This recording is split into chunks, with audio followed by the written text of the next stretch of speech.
Olá, esse é o Juiz e Cidadania, podcast desenvolvido pelos alunos do Núcleo de Práticas Jurídicas do curso de Direito, junto ao Escritório da Cidadania do Unifoa.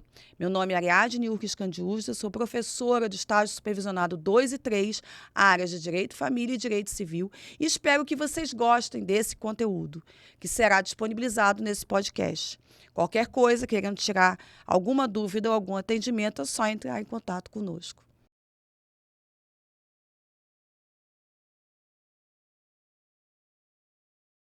Olá, seja muito bem-vindo ao nosso podcast Juiz e Cidadania. Esse é o podcast do Núcleo de Prática Jurídica, que é mantido pelo Escritório de Cidadania e o curso de Direito do Unifoa. E hoje nós vamos falar de um tema que, embora é delicado, é uma realidade, que é o divórcio e a partilha de bens. E para nos ajudar a entender esse tema e os aspectos legais envolvidos, nós temos dois especialistas presentes aqui hoje, que é o doutor Antônio e a doutora Vitória. E para nos acompanhar também, nós temos a doutora Ariadne. Podem se apresentar. Meu nome é Antônio, muito prazer. Estamos aqui com um prazer enorme de participar desse podcast, podendo trazer um pouco de conhecimento para esclarecer as dúvidas de vocês, que são sempre comuns. E estamos muito satisfeitos de estar aqui. Muito obrigado. Meu nome é Vitória, é um prazer estar aqui. Hoje a gente veio aqui com uma forma mais casual de poder estar explicando esses casos, essas questões do cotidiano que as pessoas acabam tendo muitas dúvidas, mas são questões simples que a gente pode vir aqui para esclarecer algumas dúvidas. Bom, sejam muito bem-vindos. Então vamos lá para as perguntas.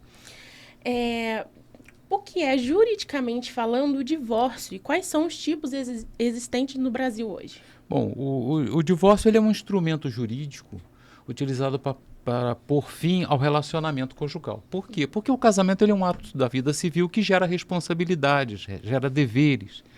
E para que esse ato seja rompido, ele precisa de uma certidão com força jurídica. Por isso o divórcio é esse instrumento. Tá? No Brasil nós temos 3 tipos de divórcio: o consensual, o litigioso e o extrajudicial, que é o utilizado mais comumente na lei hoje.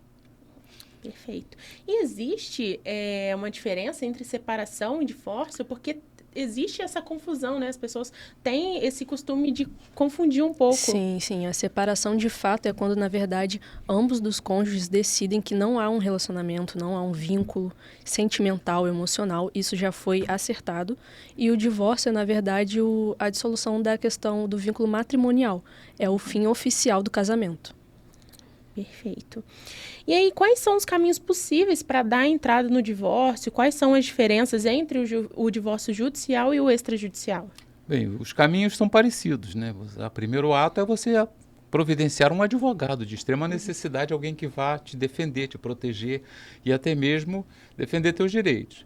Depois você vai se munir-se dos seus documentos, todos os documentos necessários que o próprio cartório vai te indicar, tá? Dirigir-se ao cartório, mover a ação de divórcio, participar das audiências no caso do divórcio judicial, tá? E aguardar a sentença. Esse é o caminho cotidiano do judicial. O extrajudicial segue quase o mesmo caminho, só que ele é mais simples, mais rápido, mais baratinho. Você vai contratar também um advogado, porque só o advogado pode entrar com essa ação, tá? Vai reunir os documentos, entrar em acordo com o cônjuge, tá? Porque é preciso que haja esse acordo para que ele seja extraconjugal.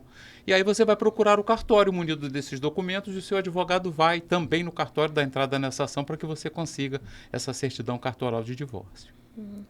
Você disse um ponto aí de ir direto no cartório, né, para fazer o divórcio. E aí, quando é possível fazer esse divórcio direto no cartório? Quais são os requisitos para fazer esse divórcio direto lá no cartório?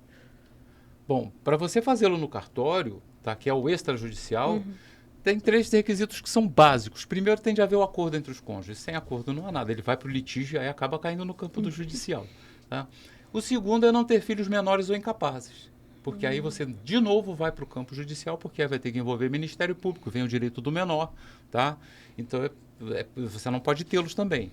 E o terceiro deles, e o mais simples, né, é que você consiga realmente chegar nesse acordo, para que não seja litigioso. Se tem acordo, se você chegou com seu advogado, houve, tá tudo bem, não tem filho menor, mesmo que você tenha bens, não há problema os bens. Se tiver sido resolvido, há um contrato pré-nupcial, pode ser feito no extrajudicial, sim, com certeza.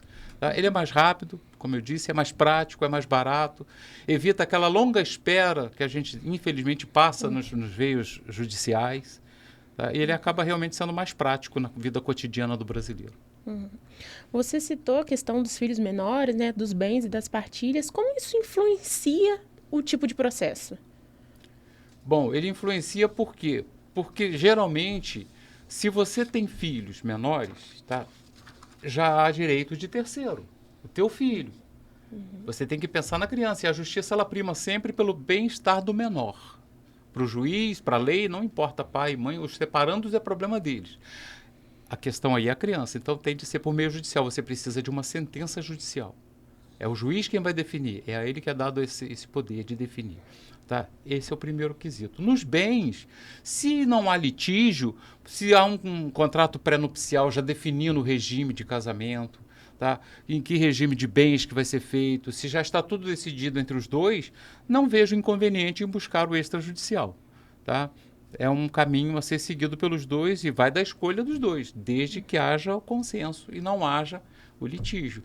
O processo judicial também pode ser assim, se ele for consciencioso, se já houve um contrato pré-nupcial, se já houve um acordo entre o marido e a esposa, mesmo que ele vá para o judicial pelo filho menor, o parte do processo já está resolvida. Fica ali só os direitos do menor que vão ser decididos via judicialmente. Tá? Então é sempre bom ter em mente isso. O importante é chegar-se a um acordo, pensando-se sempre na criança. Nunca em mim, nunca na esposa, mas no filho. Bens a gente decide. Pode ser decidido antes do casamento. Tá?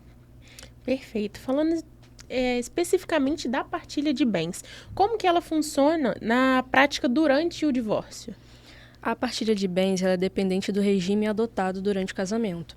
A gente tem aí hoje em dia a separação de bens, a divisão de bens e a comunhão universal de bens. A partilha vai depender de qual regime você adotou no momento do seu casamento. A separação de bens, ela defende que os bens adquiridos são de cada um, fruto do trabalho de cada um, é independentemente, isoladamente seu. O seu parceiro não tem direito sobre isso, diferente da comunhão de bens, que nessa união, tudo que foi fruto da união de ambos, do fruto do trabalho de ambos, vai ser dividido igualmente entre os dois. Já na universal, ambos têm direitos tanto em relação ao que eles adquiriram antes, seja fruto do seu trabalho ou de doação ou de herança, absolutamente tudo que eles pertencentes a eles são divididos. Vale lembrar também que se não há um acordo pré-nupcial, tá? Se não foi feito um acordo sobre o regime, vai imperar o regime da comunhão parcial, que é o regime legalizado no Brasil. Tá? A justiça adota no Brasil o regime da comunhão parcial, que é esse regime que ela citou. Tá? Os bens que me pertenciam antes do casamento são bens particulares, meus. Mas os bens que eu adquiri onerosamente depois do casamento são bens comuns do casal. Esses serão divididos no divórcio. Tá? Perfeito. Vocês falaram aí de quais os regimes, os principais regimes, como cada um afeta, né, na divisão de bens. E você citou exatamente a próxima pergunta, né, que seria os bens adquiridos antes do casamento, se eles entram na partilha. E aqueles que são recebidos de herança e doação, como que fica a situação? Sim, veja bem, para que os bens adquiridos antes do casamento entrem na partilha, esse regime tem de ser de comunhão total de bens. Tá? Isso tem de ser acordado antes do casamento. Tem de constar no contrato pré-nupcial. E essa é uma das exigências para esse caso de regime. Tá? E no caso dos bens adquiridos depois do casamento, estes também pertencem ao casal. No caso da comunhão total, todos são. No caso da comunhão parcial de bens, apenas os bens adquiridos onerosamente no decurso do casamento é que serão divididos. Os bens já adquiridos antes são considerados pela lei como bens particulares, são do marido ou da mulher. Um exemplo prático, tá? José tem uma casa, Maria tem um apartamento. Eles se casam e resolvem comprar um sítio. Anos depois, o casamento não deu certo, eles se separam. Como fica a divisão de bens? José fica com a sua casa, Maria fica com seu apartamento. A chácara é dividida entre os dois. Foi adquirido onerosamente pelos dois, no sacrifício comum, tá? No decurso do casamento. Esse é o regime parcial. Perfeito. E agora a gente vai falar sobre união estável. Qual que é a diferença legal entre o casamento e a união estável? Eu acho que as pessoas criam muito essa questão de diferença, quando na verdade não tem tanta diferença assim. Eu acho que a principal diferença é que o casamento ele é um ato oficial, não tem como você questionar.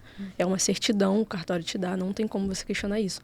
Já a união, apesar dela ter sim como ser realizada legalmente em cartório, as pessoas geralmente não fazem isso. As pessoas só deixam rolar até chegar no momento da separação, que acaba complicando tudo, né? Mas na união estável, ela garante os mesmos direitos do casamento. Você adota um regime ou não, se você não adotar, se mantém o da comunhão de bens. E na hora da partilha vai ser feito igualmente ao casamento. É uma questão só de oficializar o casamento. É uma questão formal. O casamento gera uma certidão cartoral que vai, né, formalizar essa união. A união estável não é essa formalização, mas existem os direitos, como a colega falou aí. Tá? Esses direitos são os mesmos do casamento. Se não se manifestar pela comunhão, será a comunhão parcial de bens, que é a adotada pela lei.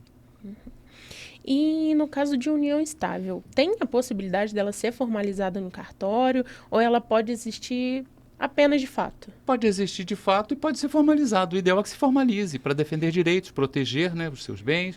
É importante que se faça um contrato de união estável, porque você tem protegido o seu direito. Nada é eterno, né? No dia de amanhã, a Deus pertence, dizia meu pai. E é bom se resguardar, né? Às vezes o cônjuge acaba falecendo, para você provar que teve essa união, gera muita dor de cabeça, é muito difícil, demanda tempo. Eu tenho um exemplo prático de uma amiga minha que simplesmente entrou numa união estável com um senhor separado, tá? Apenas separado, não divorciado, e ele morreu, e quando ela deu entrada para receber a pensão, a esposa, eu chamo de esposa e não de ex, porque ela ainda está casada para a lei, tá? Entrou também com o mesmo pedido. Resultado, a pensão que poderia ser dela foi dividida com uma esposa que não era mais esposa. Perfeito. E quando acaba a união estável, o fim dessa união estável, como é que vai funcionar a questão da partilha de bens? É igual a do casamento? Absolutamente igual.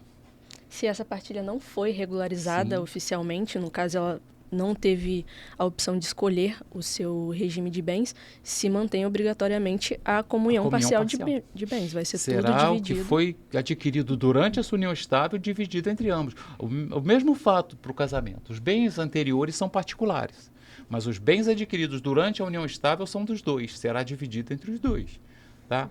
Isso se não houver o contrato, tá? Determinando qual é o regime de bens, se ele é comunhão total, se ele é parcial. Se não houve, segue-se a lei. E a lei é clara. No Brasil, comunhão parcial de bens, na falta do manifesto de vontade. Vocês citaram, quando vocês responderam à pergunta anterior, sobre a questão do falecimento, né? E aí eu queria saber como que prova a existência de uma união estável no caso de falecimento, no caso de uma separação de um dos companheiros. Pode ser através de fotos, testemunhas, né? Convivem, às vezes até a mãe do falecido, se for o caso, tem como justificar isso. Redes sociais, qualquer forma de provar isso em questões públicas, de meio de pessoas, a rede social geralmente é a melhor, né? Porque as pessoas estão vendo publicamente as declarações, as fotos juntos, é algo meio que inegável, né? E hoje em dia o pessoal costuma... a rede social é para isso. É para você regra, mostrar né? a sua vida, o que acontece de fato. Outro meio bastante comum também, que aparece bastante na justiça, é você comprar um objeto no seu nome e entregar no endereço do outro. Também se constitui uma união estável. Eu compro uma televisão que eu vou usar, mas mando entregar no apartamento dela. Acontece muito aquelas compras que a pessoa, por exemplo, realiza no cartão do cônjuge, mas vem o CPF dele. Mostra que ele usava. Sabe? Tinha uma relação. Está havendo uma relação conjugal, não é uma coisa casual. Tem de haver essa prova, porque o que se prova, na verdade, é o relacionamento conjugal. A união estável é o estado marital entre marido e um homem e uma mulher. E vai ser provado, é fácil, não é difícil, não. É simples. Perfeito. E quais são os erros mais comuns que vocês veem as pessoas cometendo durante um processo de separação, seja no casamento ou na união estável? Para mim, o que eu acho que é o principal erro é a precipitação, porque as pessoas pensam que se elas venderem todos os bens de imediato, der um jeito de sumir, de passar para o nome da mãe, acabou, não precisa ter partilha de bens, você já resolveu tudo, você ficou no lucro, sendo que, na verdade, a pessoa está só se atrasando, porque isso vai demandar um processo muito maior. E você também não vai conseguir fazer isso, isso depende do seu regime, não adianta. Tudo é investigado, você acaba só se atrasando seu parceiro. Olha, eu Complica considero que o maior problema que eu vejo é o casal não pensar nos filhos. Porque num processo de separação, e eu digo que eu passei por esse processo, tá? Quem sofre são os filhos, eles são as vítimas. Tá? Você acaba, no final das contas, brigando, havendo um litígio muito forte pelos bens, e a preocupação maior, que deveria ser o bem-estar daquele pequeno, muitas das vezes fica para trás. A gente vê marido e mulher se engalfinhar por uma casa, por um carro, e o filho fica relegado ao esquecimento muitas vezes. Verdade. E quando, na verdade, assim, a partilha de bens encerrou-se ali, acabou, vai cada um pro seu lado, mas o filho permanece não, ele ali, vai e ser aí, filho como é a que vai vida ser? toda, não É o tem principal. Perfeito. E existe algum mito ou algum equívoco muito comum sobre a união estável ou a partilha de bens que vocês gostariam de esclarecer aqui agora? Olha, existem muitos mitos, existem muitas inverdades ou meia-verdades. A própria união estável. Pessoas, ela não tem direito, era só uma união estável. Isso é um mito. Tá mais do que provado do que os direitos são iguais. E isso aí a lei faz questão de cumprir, de cobrar. Outro mito, claro, é o que ela colocou. Eu vou tirar do meu nome e vou colocar no nome de um laranja para minha esposa não receber. Isso aí é mito. Tá? A lei dá respaldo ao advogado para ele buscar esses bens onde estiverem. Então, quem está com essa ideia aí pode tirar isso da cabeça, porque você está perdendo tempo. Gostaria de falar alguma coisa?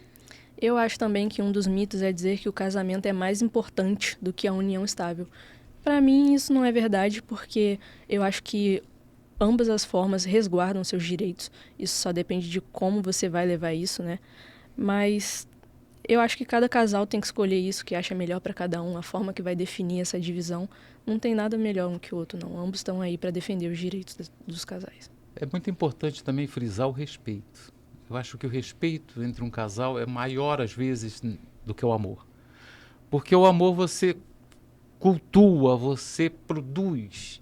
O respeito não, ele tem que nascer dentro de você. Você tem que carregar esse respeito pela sua vida toda, pela outra pessoa.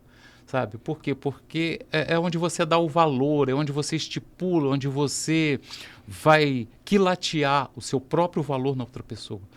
Então, antes de propor um divórcio, tenta uma reconciliação, conversa mais um pouco, sabe? Tenta mais uma conversa, vamos fazer uma viagem de núpcias novas, de Até lua uma de terapia, mel. né? Não custa nada. né? Às vezes é falta de um conhecer melhor o outro, se Sim, redescobrir. muitos Tudo casamentos tem acabam um jeito. exatamente São por fases, isso. né? Você Sim, não são se dá essa fases. chance do respeito, sabe? Dessa questão de hombridade do homem ou da mulher, de ver no outro refletida a sua imagem. E aí, às vezes, você vai para um divórcio com a intenção de agredir, de machucar, de ferir. Não é o caminho. Não é por aí. Isso aí, perfeito. Bom, nosso tempo está acabando, estamos chegando ao fim, mas a conversa foi extremamente esclarecedora, foi rica. Quero agradecer muito aos doutores por estarem aqui presentes. Vocês gostariam de dar uma palavra final para quem Eu está só assistindo? quero agradecer por estar aqui. Foi muito bom ter esse bate-papo, poder esclarecer as dúvidas e tirar as dúvidas das pessoas de casa que passam por essas situações no cotidiano e às vezes não sabem como se orientar. Eu também tenho que deixar meu obrigado por ter sido convidado, gostei muito, sabe? Acho que foi muito importante essa participação e deixar um lembretezinho para as pessoas que pensam nessa diferença que ela colocou. União estável, casamento, são a mesma coisa. O que importa é o fundamento dessa união, é o amor entre os dois, o respeito entre os dois e, principalmente, se há filhos, a vida que você tem ali nas suas mãos. Pensar sempre nesses conceitos antes de buscar um divórcio, porque realmente é um caminho muito difícil de atravessar. Boa tarde. Bom, se você gostou desse episódio, você pode compartilhar com quem precisa ou com quem não precisa também, para poder ajudar a gente. E até o próximo episódio de Juiz e Cidadania.